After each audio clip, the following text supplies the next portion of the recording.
Arkadaşlar herkese merhabalar. Yeni bir ürünle karşınızdayım. Bakalım bu YouTube çekimleri için bir ürün almayı düşünüyordum. Aslında drone gibi. Çok araştırdım. İnternette çok fazla baktım.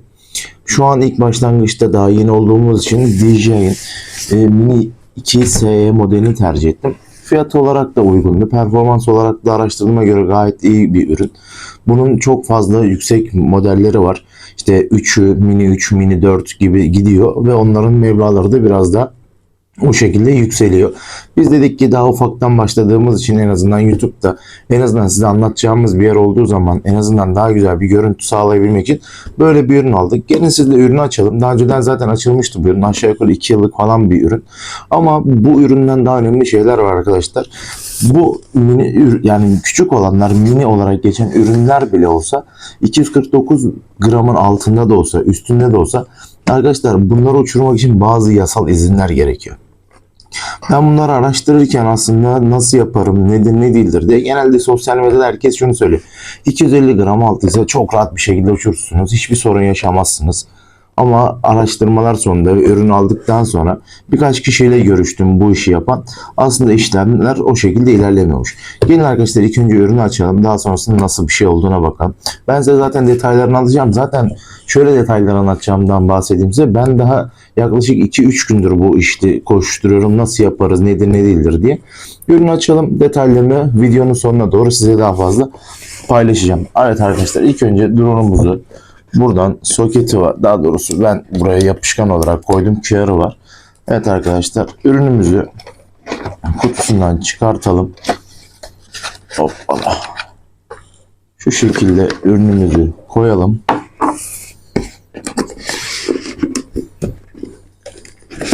Kargoda bazı yerlerinde ufak tefek kutularda ezilme olduğu için zor girip çıkıyor. Kumandamızı bu şekilde kenara koyalım. Arkasından kutuyu kenara alalım. Evet arkadaşlar ilk önce kutunun içindekilerden bahsedeyim. Kutunun içerisinde her telefona uymaz için göstereceğim birazdan da. Bu şekilde uçlar mevcut. İşte Apple olur, Samsung olur ya da diğer Android cihazlar olur. Bu tarzda uçlar mevcut. Bu uçların ne işe yaradığını size birazdan göstereceğim. Benim telefonum Apple olduğu için direkt zaten üzerinde geldi. Aynı zamanda arkadaşlar Allah kimseye göstermesin. Hani maliyetli ürünler olduğu için bir kaza olur, bir şey olursa diye. Arkadaşlar şu şekilde yedek pervaneleri var içerisinde. Pervaneler önemli arkadaşlar. Ne olursa olsun birazcık dikkat etmeniz gerekiyor. Birazcık değil aslında bayağı bir dikkat etmeniz gerekiyor. Bütün ürün anlamında. Aslında bir avuç kadar bir telefon boyutunda bir cihaz ama gerçekten maliyetli ürünler olduğu için ve servislerde bu konularda bildiğim kadarıyla birazcık pahalı çünkü drone kullanıyorsunuz ne olursa olsun. Evet arkadaşlar bu kutuyu kaldırıyorum şimdilik. İçindekileri size gösterdim. Şimdi gelelim drone'umuza. Arkadaşlar drone'umuz şöyle aslında bir avuç çok da büyük bir ürün değil. Aslında genelde hepsi aynı şekilde. Ürünle beraber arkadaşlar burada bir tane koruma kabı geliyor kameralar için. Bunu kullanmanızı tavsiye ederim. Ne olursa olsun kapatınca hemen takın ki içindeki gimbal sistemi var. Gimbal motoru aslında bu işi yapan sağa sola gittiği zaman dengeyi sağlayıp güzel videolar çekmenizi sağlayan. Eğer bu kutuyu kullanmazsanız Allah korusun bir yere koyarsanız gimbal arızalanır ya da kamera çizilir bir şey olursa büyük masraflar çıkıyor. Zaten drone'un bir pervaneleri asıl pahalı sistemi. Bir de gimbal. Gimbal giderse pervanelerin olması çok da önemli değil. Direkt zaten çöp oluyor cihaz. Size çok kısaca anlatayım ürünü. Zaten YouTube'da binlerce ürün var. Belki de daha önceden de kullanmışsınızdır. Çok basit olarak anlatayım. Arkadaşlar bu cihazları açmadan önce ilk önce bu şekilde kolları var. Biri sağa, biri sola olarak gidiyor. Bunlara çok dikkat edin. Bu altındaki kollar ise şuradan tutayım sizi daha rahat göstereyim size. Bu kollar ise aşağıya doğru gelip sağlı ve sollu olarak bu şekilde bir sistem sağlıyor.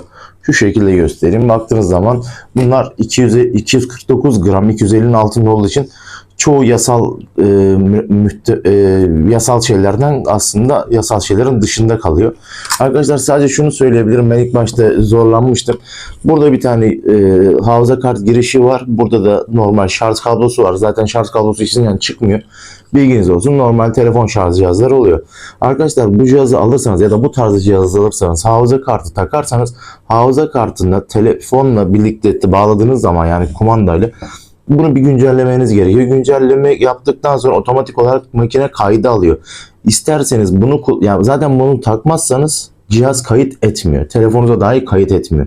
Bu cihaz olduktan sonra ister telefonunuza isterseniz hafıza kartına kayıt yapabiliyorsunuz. Hangisini kullanırsanız ama hafıza kartına kayıt yaparsanız daha iyi bir kalite sağlıyor. Onu size net olarak söyleyeyim. Bugün denedim en azından. Zaten videosunu da paylaşacağım. Bu videonun içinde koyacağım. En azından mini bir tur attık hani en azından kendi bulunduğumuz bölgede. Bunu takmanızı öneriyorum. Yani önermiyorum aslında zorundasınız arkadaşlar. Eğer bu cihazı alıp da kayıt yapmamak için almazsınız. Kayıt yapacağınız için bu cihazı yani bu hafıza kartını takmanız gerçekten önemli. Arkadaşlar bu cihazı buraya koyalım. Gelelim gimbal'a. Aslında dediğim gibi herkes bu cihazları biliyor. En kötü ihtimalle birinde gördü ya da YouTube'da ya da sosyal medyalarda bir kere karşısına çıktı. Arkadaşlar bu gimbal'lar bu DJI'nin başlangıç seviyeli ürünleri aslında uygun fiyatlı olanları öyle söyleyeyim size. Ben bu cihazı 13.000 TL'ye aldım. Bunun 60.000 lira olan cihazları da var. Bunun bir üst modeline geçtiğiniz zaman yani Mini 3 Pro'ya geçtiğiniz zaman arkadaşlar burada bir ekran sizi karşılıyor. Biz şu an buna telefon bağlayarak yapıyoruz bu işi. Şu şekilde bir telefon hazne yeri var. Telefonu buraya takıyorsunuz. Size daha demin dediğim o bağlantı yeri. Bunun içinde şuradan gösterebilir miyim bilmiyorum ama çıkarsa. Şöyle bir tane kablo girişi var arkadaşlar. Bu kabloyu telefonunuza bağlıyorsunuz ve otomatik olarak bu cihazın kullandığı uygulama olan DJI Fly'a otomatik olarak bağlantı yapıyor. Önemli olan bu kablonun tabii ki de dediğim gibi hangi cihazı kullanıyorsanız o cihaza montajını yapıyorsunuz. Zaten tak çıkar bir cihaz. Kumandayı aslında çok kısa anlatayım arkadaşlar. Çok uzun bir şekilde değil. Arka tarafta 2 tane çubuğu geliyor. Yani kullanma asıl tertibatlı geliyor. Ne olur ne olmaz diye böyle bir yer yapmışlar. Kumandayı arkadaşlar bunu saat tarafına olacak şekilde şöyle hemen ben zarar vermeden bu şekilde takıyorsunuz. Aynı bu şekilde de takıyorsunuz. Burada 2 tane yuvası var. Bunu kaybolmasın diye yapmışlar. Önemli arkadaşlar. Hani milyarlık bir ürün alıyorsunuz ne olursa olsun. Bu dönemde az para değil ki bu hobi olarak alınan bir ürün. Aslında yani çoğu kişinin hobi olarak aldı ama bizim işte hani kendi sosyal mecralarımızda kullanmak için aldığımız bir ürün. Ondan sonrasında arkadaşlar tabii 3 tane modu var. Sinema modu, normal modu ve spor modu. Size çok önemli bir şey daha söyleyeyim. Bu cihazla ilgili arkadaşlar bu cihazda aslında burada görünenler hava kanalları. Bu cihazda bir tane sensör var. O da bu altta bulunan şu 2 sensör, yer sensörü. Yani drone aşağı indirirken eğer siz indirmiyorsanız daha doğrusu siz indiriyorsunuz ama rüzgar oldu bir şey olursa aşağıda bir tehlike sezerse geri kendini yukarı kaldırıyor. Siz zaten kumanda üzerinden uygulama üzerinden otomatik kaldırma ve indirme yapabiliyorsunuz. Aşağı yukarı yanlış hatırlamıyorsam 1.30 civarlarında yani 1 metre 30 santim civarlarında drone kendini kaldırıyor ve o şekilde bekliyor. Sizin kullanmanızı sistemden ileri geri yukarı aşağı yapmanızı bekliyor. Bu cihazı şu şekilde kenara koyalım. Arkadaşlar dediğim gibi tek sadece sensör var. Diğer cihazlarda bütün sensörler var. Bütün sensörler dediğim sağ sol yukarı aşağı yani yukarıda yok ama sağ sol ileri geri bütün sensörler var. Bu cihazda en önemli olmanız yani en önemli dikkat etmeniz gereken cihazı sizin görebilme açınızda olması. Çünkü arkadaşlar ağaç olur, bir şey olur, bina olur göremezseniz ön tarafta bir sensör olmadığı için maalesef bir kaza olma şansı yüksek ama diğer cihazlarda zaten sensör olduğu için otomatik olarak cihaz kendini uyarıyor ve orada tutuyor ve size telefonunuza ya da cihazınıza bildirim veriyor. Diyor ki önümde bir cihaz bir yer var. Hani devam edeyim mi etmeyeyim mi diye. Zaten kameradan bakıyorsunuz ama cihazı da görürseniz çok daha iyi oluyor. Biz genelde cihazı görerek ilerlemeye çalışıyoruz. Şimdi asıl gelelim olaylara. Cihazlar bu şekilde. Evet arkadaşlar bu cihazları uçurmak için aslında nasıl bir yöntem ilerleniyor? Ben bu cihazı aldıktan sonra ben çoğu bu işi yapan arkadaşlarımla çevremdekilerle konuştum. Dedim ki ben 249 gram önemli olan 249 gram dedim cihaz aldım. Dedim bu cihazı istediğim gibi uçurabiliyormuşum. Hani internette öyle yazıyor. Hiçbir yasal kaydı yok, bir şey yok. Ondan sonrasında ben 2023 yılında, aslında geçen sene Şubat ayında, sosyal medyada gezerken yine drone alıp almamayı düşünürken tesadüf eseri bir internet sitesine girdim. İnternet sitesi bana dedi ki devlet size amatör pilotluk, yani drone pilotluğu belgesi veriyor. 20 soruluk bir sınava giriyorsunuz.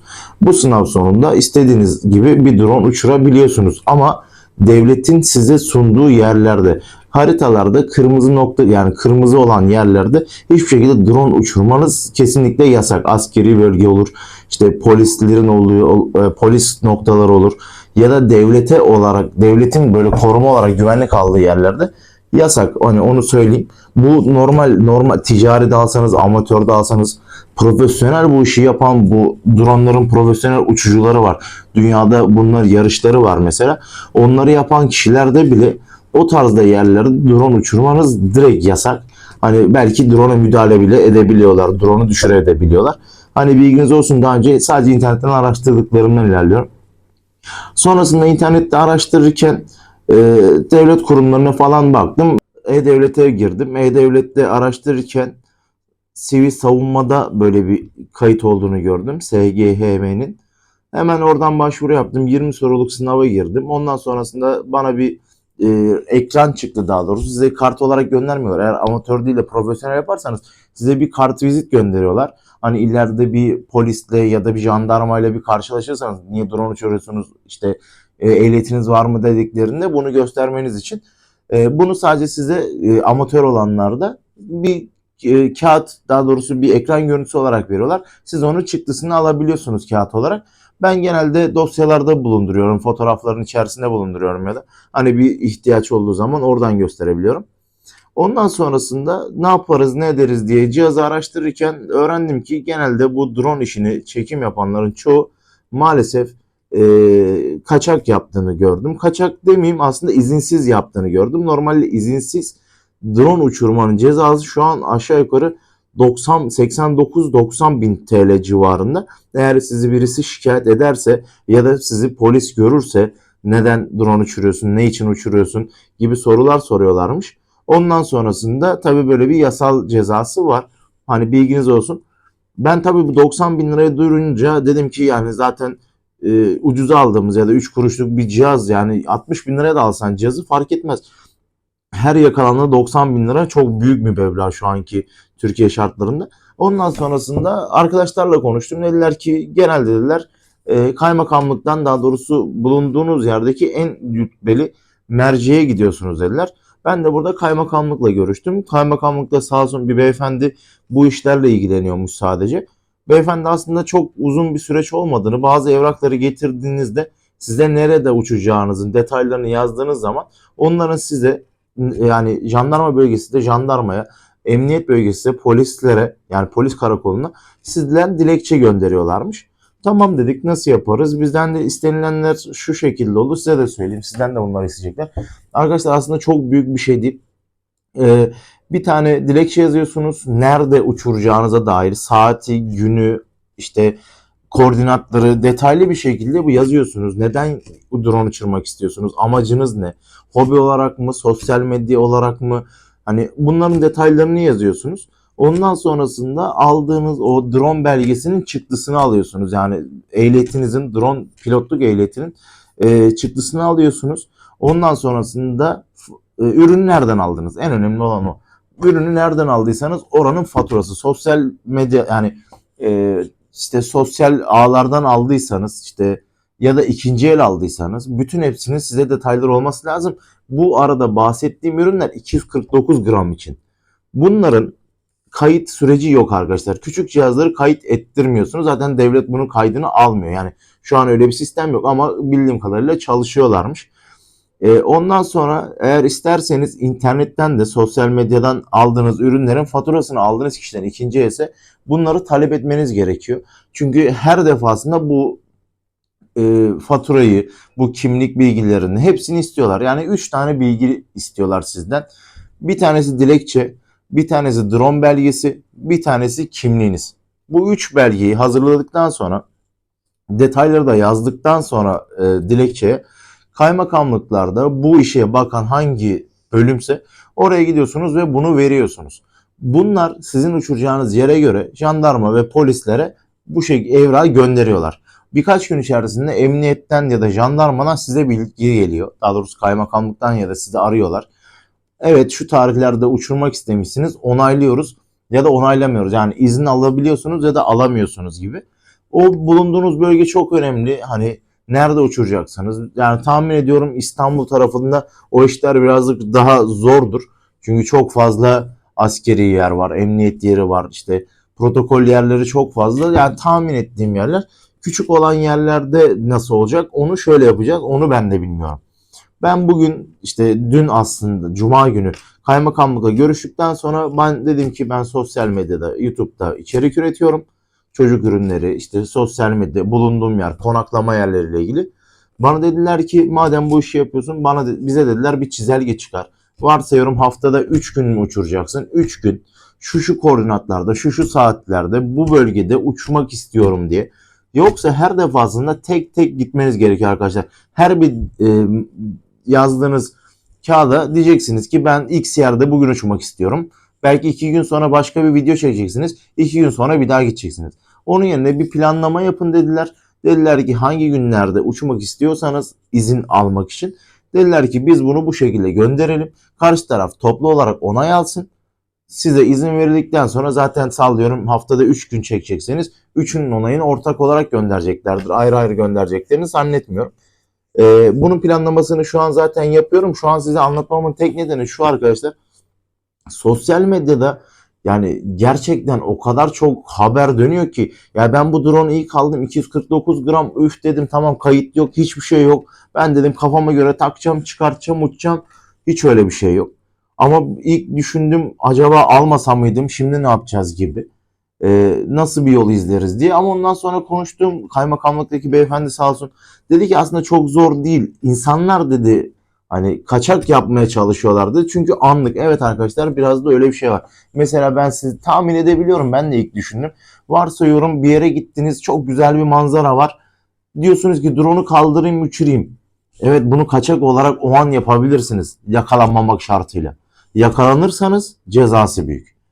O öyle de bir dezavantajı var. Ama sosyal medya içerik üretiyorsanız ne bileyim işte YouTube, Instagram gibi mecralarda eğer bu işi gerçekten yapıyorsanız izin almanız daha mantıklı. Sizin en fazla gün kaybınız 2 gün olur diye tahmin ediyorum. O tabii emniyetin ya da jandarmanın yani iş yoğunluğuna göre değişir ama hani ben bu şekilde ilerlemeyi planlıyorum. Sosyal medyada baktığım zaman herkes kafasına göre bir şey yazmış. Bir tane adam akıllı doğru düzgün bilgi veren yok. Bazı yerlerde işte sosyal medyada izliyorum kaymakamlığa gitmişler. Kaymakamlık hiç umursamamış bile insanları. Onlar da tamam siz umursamıyorsanız biz de kaçak yaparız demiş. Ama kaymakamlık umursamadıysa belki kaymakamlık o an başka bir süreçtedir. Mesela şöyle söyleyeyim son süreçte askeriye ve emniyet, kaymakamlık, belediye gibi işte seçimler olduğu, yer değiştirmeler var. Şu an tam aslında olayların cafcaflı olduğu bir süreç. Mesela benim yaşadığım yerde kaymakam yeni değişti, belediye değişti, kaymakamlık değişti, herkesin belediyesi değişti de kaymakamlık değişti, emniyet değişti. Hani bütün kadrolar değiştiği için insanlar aslında ilk oraya geldiğinde bir alışma sürecinden geçiyor. Ama varsayıyorum küçük bir yerde oturuyorsunuzdur. Herkes birbirini tanıyordur. Hani rica minnet bu işi yapabilirsiniz. Çünkü arkadaşlar önemli olan şu. Sizin nereye çekeceğiniz, niçin çekeceğiniz çok önemli. Eğer bu işi gerçekten hani bir hobi olarak yapacaksanız dağ, taş, deniz, kumsal, sahil ya da orman çekeceksinizdir. Ama art niyetli olarak çekiyorsanız tabii ki de ona bir şey söyleyemem. Tabii ki de bu emniyetin vermiş olduğu karar ya da devletin vermiş olduğu karar bence çok doğru. En azından drone'u kimin neden uçurduğunu, nereye uçurduğunu, nereye çektiğini bence herkesin bilmesi gerekiyor. Devlet aslında o anlamda söylüyorum. Yani kamu kurum ve kuruluşlarının. Yani bu tarzda bir şekilde ilerliyoruz. Eğer bunu gerçekten düşünen, drone almayı düşünen arkadaşlar varsa hani bu tarzda bir izin mevzusu var evet. Ama öyle çok gözde büyütülen wow değilmiş arkadaşlar. Ben ilk başta çok düşündüm. Sabahlara kadar araştırdım ama dediğim gibi tesadüf eseri kaymakamlıkla görüştük. Oradan emniyete geçildi falan. Hani bu işleri bu şekilde ayarladım. Bugün ilk uçuşumu yaptım. Evet, bu kaçak bir uçuştu bugünkü, yalan yok. Site içerisinde çekim yaptım. Birazdan göreceksiniz. Ama onda da şöyle bir şey var. Site yöneticisi abimiz dedi ki, dedi ben drone kaldıracağım, hani bir denemek istiyorum dedim. Siteyi çekersen dedi mutlu olurum dedi. Dedi hani, dedim bak yasak bu işler. Ya dedi, site içerisinde olduğu için dedi, hani emniyet gelirse biz kendimiz hani yönetim olarak, hani dışarı değil kendi içimize çektirdik deriz dedi. Tamam dedim, hani o konuda da bir sıkıntı yok. Zaten çok uzun bir süre değil. Bu arada arkadaşlar şu çok önemli zaten. Bu arkadaşların adaptör, yani bataryaları zaten çok uzun süre gitmiyor arkadaşlar. Şu adaptörü size göstereyim. Eğer çıkartabilirsem. Arkadaşlar bu kadar adaptör var. Ben bunun plus paketleri var. Ben ondan almadım. Tek bataryalı aldım ben. Öbürleri fiyatları çok yükseliyor. İşte 3 tane adaptör geliyor. Şarj kutusu geliyor. İşte koruma çantası geliyor falan filan. Maliyetler çok yükseliyor. Gerek yok. Ben hala kendi kutusundan kullanıyorum. Bir yere gidersem çantama koyuyorum kutuyu.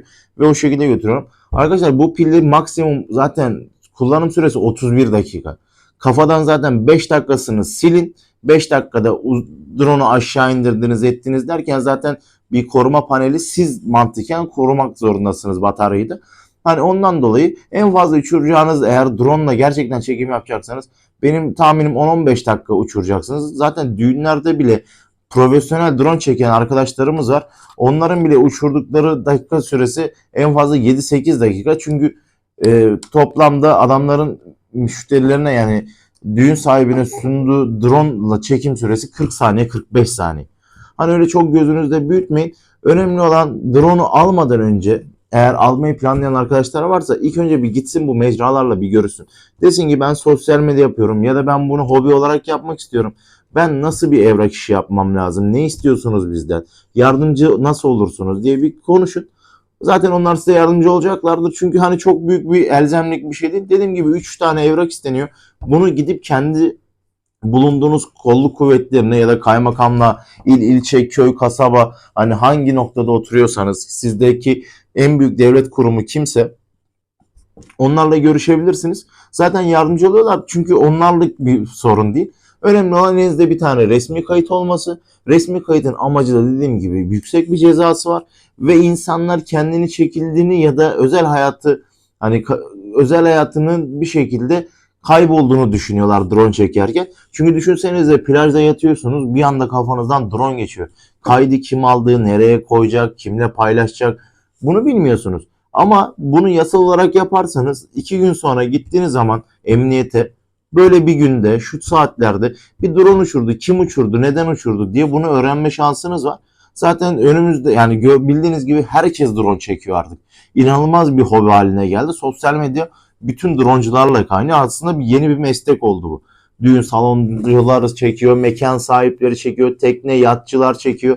Aslında bu artık yeni bir meslek haline geldi. Ama hobi olarak yapacaksanız, dediğim gibi kontrollü gitmeniz, yavaş yavaş adımlarla gitmeniz. Çok korkutacak bir olay değil, ben size onu söyleyeyim. Hani 3 gün içerisinde bu işi çözebiliyorsunuz.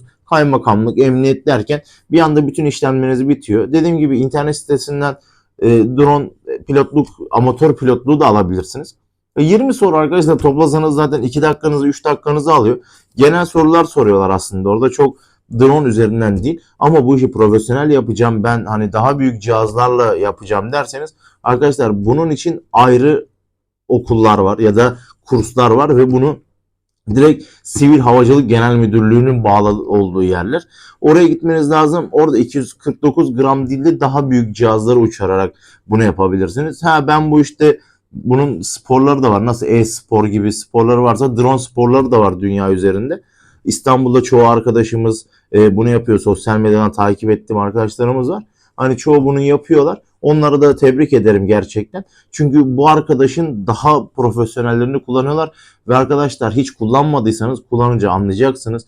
Bunu o kadar dikkat etmeniz lazım ki, ben çok kısa bugün uçuş yaptığımda bile 3 tane kuşla hani az kalsın çarpışıyordu cihaz. Daha doğrusu kuşlar onun üzerine geldik ama pervane sesinden ya da rüzgardan bilmiyorum bir şekilde uzaklaştılar. Zaten onlardan acaba ne olur gibi düşünerek drone'u bir süre sonra geri çektim. Toplamda 7-8 dakikalık bir video çektim ama size bir 20-25 saniyesini göstereceğim. Çok da sizi boğmayacağım bu konuda. Eğer dronlarla ilgili çok bilgim yok, onu söyleyeyim, ama bu tarzda yasal işlemlerle ilgili aklınıza bir şey gelirse, şu an bunu kovaladığım için, nasıl olacağını öğrenmek istediğim için ve araştırdığım için, gidip görüştüğüm için yetkililerle size elimden geldiği kadar yardımcı olmaya çalışırım. Yorumlara yazarsanız hani her şekilde geri dönüş yapıyorum, merak etmeyin. Anında dönmesem bile bir gün içerisinde kesin bütün yorumlara dönmüş oluyorum. Bu şekilde bir drone macerası başladı bizde. Dediğim gibi eğer aklınıza bir şey takılırsa elimden geldiğim kadar yardımcı olmaya çalışacağım. Kendinize iyi bakın. Şimdiden iyi seyirler diliyorum. Bakalım videomuz nasıl olmuş, ama dediğim gibi ilk kullanımda biraz amatör olmuş olabilir. Teşekkür ederim. Kendinize iyi bakın. Görüşmek üzere.